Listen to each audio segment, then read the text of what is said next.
فانا حولت امره لمدير الكره ومجلس الاداره. احنا ما عندناش حد بيلعب عندنا بيمن علينا عشان يلعب. انا بالنسبه لي امر منتهي. هو مش معايا لغايه نهايه الموسم. هو طلب ان هو يفسخ عقده وطلب ان هو يبقى مش موجود.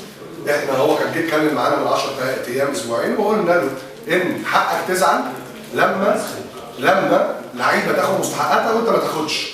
انما اي حاجه غير كده اتفضل يا كابتن حماد تعالى. حماد تعالى. والنبي اسمعني بس لغايه ما اخلص وبعد كده اعمل اللي انت عايزه. ما انت ممكن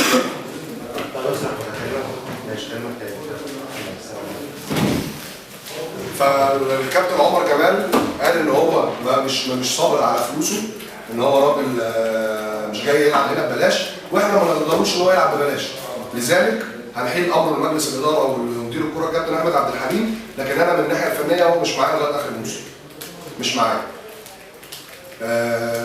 وحاولنا نوضح له مره واثنين وثلاثه وهو راجل مش متفاهم موقفنا وموقف النادي، وبيقول ان انا اللي خلاني ان العب في نادي الاسماعيلي، ما بلعبش في نادي الاسماعيلي ببلاش، مش هاجي العب في الزمالك ببلاش. واحنا نادي الزمالك ما نقبلش ان حد يجي يلعب عندنا ببلاش، ومحدش بيمن علينا. احنا ما حدش بيمن علينا.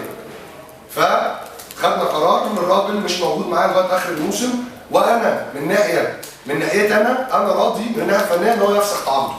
انما في الاخر امره مع الكابتن احمد عبد الحليم ومع مجلس الاداره. معانا من 10 اسبوعين وقلنا له اصبر واستسمحناه ولو سمحت والفلوس داخله. هو الراجل مش عايز يصبر وحقه، وانا مش هغصب لعيب ان هو يلعب في نادي الزمالك. يعني مفيش لعيب هغصب عليه ان هو يلعب في نادي الزمالك. بس نتكلم في الماتش.